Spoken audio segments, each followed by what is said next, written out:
13% des aliments produits sont perdus entre la récolte et la vente au détail dans le monde. On estime que 17% de la production alimentaire mondiale est gaspillée dans les ménages et les services de restauration.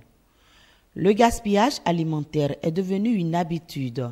C'est un fléau qui coûte énormément à la planète et à l'économie. Quand c'est la saison de tomates, par exemple, il y a des tomates en abondance jusqu'à ce que ces tomates-là sont jetées. Et il y a d'autres périodes où il y a un manque de tomates à un point où on peut acheter une petite tomate à 100 francs, 200 francs l'unité. Pendant ces moments-là, cela peut avoir un impact sur l'économie, aussi bien l'économie familiale que l'économie générale du pays. Le gaspillage alimentaire a des inconvénients sur le plan social, en ce sens que certaines personnes sont en manque de nourriture au moment où d'autres en ont en abondance et ne savent pas gérer et jettent. Et à côté de ceux-là, il y en a qui souffrent, qui sont à jeun et qui meurent de faim.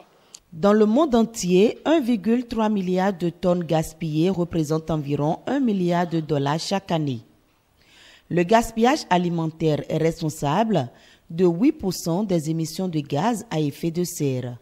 Face à ce constat, la lutte doit s'organiser au niveau mondial. Déjà au niveau de chaque ménage, il faut que chaque parent s'organise bien pour éviter de jeter les excès de nourriture. Il faut planifier ses repas. Quand je vais au marché, j'achète juste ce dont j'aurai besoin. Quand on se ravitaille, par exemple en fruits et en légumes, une fois à la maison, il ne faut pas mettre tous ces aliments-là ensemble. Certains fruits favorise le mûrissement d'autres fruits. La réfrigération est une méthode de conservation, la congélation également, mais également la mise en conserve. Pour éviter le gaspillage alimentaire, il faut donner ces surplus d'aliments.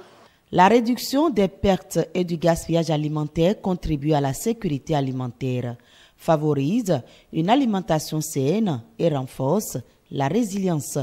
Il est donc urgent d'agir plus vite.